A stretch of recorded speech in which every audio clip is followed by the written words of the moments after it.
This is Robert with Southern Plumbing. Today we have Todd Walker, Navien rep, and he's here to talk to us about the benefits of having a tankless hot water heater.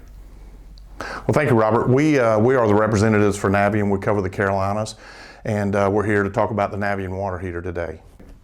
So you can see that the tankless is significantly smaller.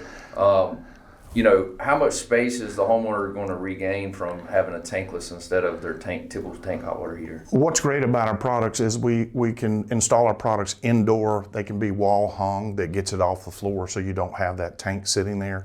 It also can be installed outside, which obviously gives you a lot more room in a mechanical room or a laundry room or wherever you're installing it. So it's not typically on a stand like this, it's installed on the wall? Correct. It's installed on the wall. It can be in a mechanical room. It could be in the crawl space. It could be in the attic. It could be in the garage, or like I said, it could be installed outside. So a lot of flexibility on where we can install it.